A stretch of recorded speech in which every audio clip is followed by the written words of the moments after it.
नमस्कार, स्वागत है आपका आईबीपी न्यूज़ में और मैं हूं आपके साथ मुनीश कुमार मल्होत्रा। इस वक्त की बड़ी खबर उत्तर प्रदेश के बिजनौर से आ रही है, जहां जनपद बिजनौर के बास्टा में इमामबाड़े की ज़मीन की पैमाइश के मामले में शिकायतकर्ता ने लगाया कानूनगो लेखपाल पर सरकारी कार्यालय से फाइल गायब करने का आरोप। आपको बता दें कि शिकायतकर्ता ने फाइल दफ्तर से ले जाने वाले के खिलाफ रिपोर्ट दर्ज कराने की मांग की है। फाइल ले जाने और वापस फाइल लाने का वीडियो भी सामने आया है। आपको बता दें, ये बड़ी खबर आईबीपी न्यूज़ पर आप देख रहे हैं, जहां एसडीएम चांदपुर ने दिए जांच के आदेश। ये मामला है उत्तर प्रदेश के बिजनौर के थाना चांदपुर के कस्बा बास्टा के रहने वाले मोहम्मद फैज़ तकवी ने बताया कि बास्टा के मोहल्ला सादात में पुराना इमामबाड़ा स्थित है, जिससे गांव के ही एक दबंग व्यक्ति ने अपनी निजी संपत्ति वक्त में दर्ज कर लिया है। इस बात का पता चला कि ग्रामीणों में काफ़ी रोष व्याप्त हो गया और गांव वालों का कहना है कि इमामबाड़ा जैसी धार्मिक चीज़ों पर एक व्यक्ति का हक नहीं हो सकता, क्योंकि ये सर्व समाज का इमामबाड़ा है। समाज के युवक इस बात पर अड़े हुए हैं कि इमामबाड़े की पैमाइश की जाए। इस बात को लेकर उन्होंने प्रार्थना पत्र एसडीएम उमेश मिश्रा को दिया है। आपको बता दें, शिकायतकर्ता फैज़ तकवी का कहना है कि मेरा नाम सैयद कंबर रज़ा है और मैं बास्टे का ही निवासी हूँ, मोहल्ला सादा। इमाम बारगाह का मामला 3 साल से ही चल रहा है। ठीक है, यहाँ पे 3 साल से एक मोहम्मद मेहदी हैं जो अपना वक्फुल औलाद इस इमाम बारगाह को करा कर आ गए। हमारा कहना यह है कि ये इमाम बारगाह 304 का जो एरिया है वो 70 से 75 मीटर बैठता है। जो मौजूदा इमाम बारगाह है वो करीबन 250 मीटर में है। हम मेरा प्रशासन से ये है सवाल है कि आप इस इमाम बारगाह की पैमाइश करा दी जाए, इसकी नपाई करा दी जाए। जो इसमें 304 का एरिया है वो हटाकर हमें ये बता दिया जाए कि इसमें और जो एरिया है कौन सा प्लॉट है, क्या उसका नंबर है। हमारी ये प्रशासन से दरख्वास्त है। आपने इसकी शिकायत किसी से की? हाँ, हम लास्ट मंथ डीएम साहब के पास गए थे। उनको हमने पूरा मामला बताया था और उनको हमने एप्लीकेशन उन्होंने एसडीएम साहब को फॉरवर्ड कर दी थी। एसडीएम साहब से वो एप्लीकेशन जो है मांगे राम जी से हम मिले थे, उस टाइम पे मांगे राम जी थे। उसके बाद वो उन्होंने तहसीलदार साहब को ट्रांसफ़र कर दी थी। अब तक क्या कार्रवाई हुई? अब तक की कोई कार्रवाई नहीं हुई। अभी कल ही की बात है, हमने उनको फॉलोअप लेते रहे। इस चीज़ के लिए तहसीलदार साहब से भी हम बात कंटिन्यू करते रहे। हम कानून गो जी से हमारी कल बात हुई, हमने उनसे कहा, वो आए भी थे एक दिन पहले, कि हम इसकी पैमाइश कर देंगे, हम इसकी नपाई कर देंगे, जो चीज़ें हैं वो आपके सामने तथ्य आ जाएंगे। कल हमने उनसे बात की। कल बात करने के बाद उन्होंने ये कहा कि आपकी दूसरी पार्टी जो है वो इस पर स्टे ऑर्डर लिए ही है। हमने कहा हमने तो कोई ऐसा कुछ केस नहीं कर रखा जो स्टे ऑर्डर आ गया है, बाकी हम आ जाते हैं, मिल लेते हैं। हम हमारे जाने के बाद हमें वहाँ पता चला वो स्टे जो था वो इससे कोई रिलेटेड ही नहीं था। वो हाई कोर्ट का 420 का कोई केस था जो मोहम्मद मेहदी के ऊपर चल रहा है, वो उसने उनको इन्फ्लुएंस कर दिया। अब आप क्या चाहते हैं? हम ये चाहते हैं कि इसकी नपाई हो इमाम बारगाह की, और जो 304 का जो प्लॉट हो वो उसके हमें नपाई का पता चले कि वो कितने एरिया में है और इमाम बारगाह कितने एरिया में। बाकी जो बचेगा वो किस उसमें है, प्लॉट में। शिकायतकर्ता फैज़ तकवी का आरोप है कि एक शिकायती पत्र एसडीएम उमेश मिश्रा को इस इमामबाड़े की भूमि की पैमाइश करने के लिए दिया गया था, जो डीएम बिजनौर द्वारा एसडीएम चांदपुर को भेजा गया है। आपको बता दें कि शिकायती पत्र एसडीएम से तहसीलदार और कानूनगो तथा लेखपाल के पास पहुंच गया, लेकिन इस इमामबाड़े की पैमाइश नहीं की गई है। तब इस संबंध में शिकायतकर्ता कानूनगो के कार्यालय पहुंचते हुए उनसे अपनी फाइल दिखाने को कहा गया। पता चला कि वहां से फाइल ही गायब थी। फाइल सरकारी कार्यालय से गायब होने से शिकायतकर्ता के पैरों के तले की ज़मीन खिसक गई और शिकायतकर्ता ने कहा, सरकारी दफ्तर से एक आम आदमी कैसे फाइल ले जा सकता है। मज़े की बात तो यह है कि लेखपाल द्वारा फ़ोन कर मेहदी, जो आरोपी इमामबाड़े पर कब्जा किए हुए है, उससे फाइल मंगवाई गई, जिसका वीडियो भी शिकायतकर्ता द्वारा बना लिया गया। आपको बता दें, वीडियो में लेखपाल वीरेंद्र सैनी साफ तौर से किसी व्यक्ति से फ़ोन पर बात कर रहे हैं और कह रहे हैं कि आप फाइल कैसे ले गए। तभी 2 व्यक्ति आते हैं और फाइल लेखपाल और कानूनगो को दे देते हैं। क्यों पटवारी साहब? पढ़ रहे थे, नहीं बैठ तो पढ़ नहीं पढ़ रहे थे तो आपने कैसे दे दी फाइल? बगैर किसी उससे। तो आपके पास एसडीएम साहब के ऑर्डर थे, सीएम साहब के ऑर्डर थे, किसी का ऑर्डर था जो आपको फाइल देने का हक था। पैसे लेके आपको ऑफिस से उठा के वो बगैर उसको चोरी का इल्जाम लगा के एफआईआर करेगी फिर उसको ऊपर। भाई साहब पहली बात तो ये है, आप यहाँ से जो है ये कागज क्यों ले गए उठा करके?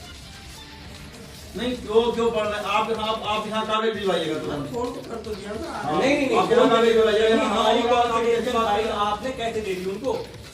कैसे लेके वो आपके मतलब आपके सरकारी ऑफिस में से एक बंदा उठा के लेके जाना फाइल? मैं तो आपको बधाई भी दे रहा हूँ।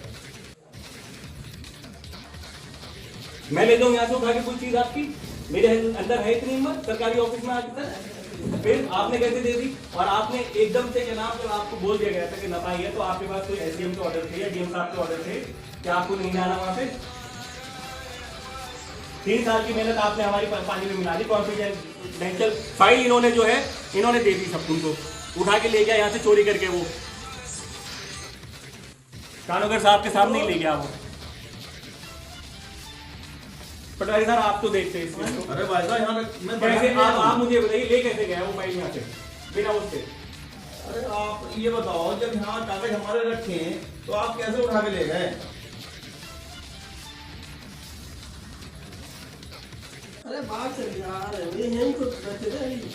हमारी मेहनत थी वो 3 साल की पटवारी साहब। भाई साहब वो कुछ भी था, वो सरकारी रिकॉर्ड है ले हमारी। गया ना, चोरी का लगाइए उस पर एफआईआर करिए, चोरी करके ले गया यहाँ से। आपको कंप्लेंट डालनी पड़ेगी ऑफिस में जाके, सीओ साहब के वहाँ पे क्या नाम जाके थाने में ये फाइल लेकर गया है यहाँ से उठा के हमारे। है कहाँ वो? तो यहीं बता रहे, गाड़ी में बैठा यहीं थी गाड़ी। गलत बात है, तो बहुत गलत बात है। तो आपके पास कोई ऑर्डर नहीं है साहब, आप कह रहे हो कि वो कोर्ट से पेपर ले आया है, वो पेपर ही अलग है, हमारा उससे कोई मतलब नहीं है। हमारी सीधा सा सवाल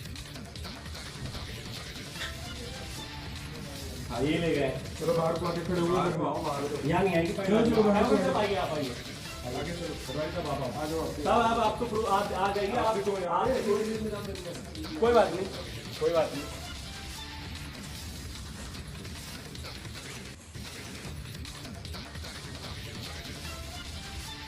फाइल आप नहीं लेंगे पटवारी साहब? नहीं नहीं ऐसे नहीं है, नहीं मुआयना आज में ऐसे मुआयना नहीं हुआ करता। जवाब तो तुम दोगे, पटवारी साहब देंगे, कानून साहब देंगे पर जवाब। इस तरह से सरकारी दफ्तर से फाइल का दूसरे व्यक्ति द्वारा ले जाना कानूनगो और लेखपाल की लापरवाही और मिली भगत का दर्शाता है। ये बड़ी खबर IBP न्यूज़ पर आप देख रहे हैं, जहां पर शिकायतकर्ता द्वारा इस मामले की शिकायत एसडीएम ऋतु रानी से की गई। तब एसडीएम ऋतु रानी ने मामले को संज्ञान लेते हुए मामले की जांच तहसीलदार को सौंप दी। मेरा नाम फैज़ तकरीर बास्टा के निवासी है। क्या इमामबाड़े का क्या? इमामबाड़े का मामला ये है कि बास्टा मोहल्ला सादात के अंदर एक इमाम बारगाह स्थित है, जिसको वक्फ अलल औलाद के तौर पर शिया वक्फ बोर्ड ने दर्ज करा दिया गया। उसको वक्फ अलल औलाद दर्ज कराने का आधार ये है कि प्लॉट नंबर 304 1273 फसली में इमाम बारगाह फातिमतुज़ ज़हरा लिखा हुआ है, और उस आधार पर इस इमाम बाड़े को वक्फ अलल औलाद दर्ज कर दिया गया। हमारा कहना ये है कि 304 जो 1273 फसली में दर्ज है, उसका रकबा 15 बिस्वांसी है, जो तकरीबन 80-90 मीटर बैठता है, और जो आज मौजूदा इमाम बाड़ा है वो 175 मीटर में मौजूद है।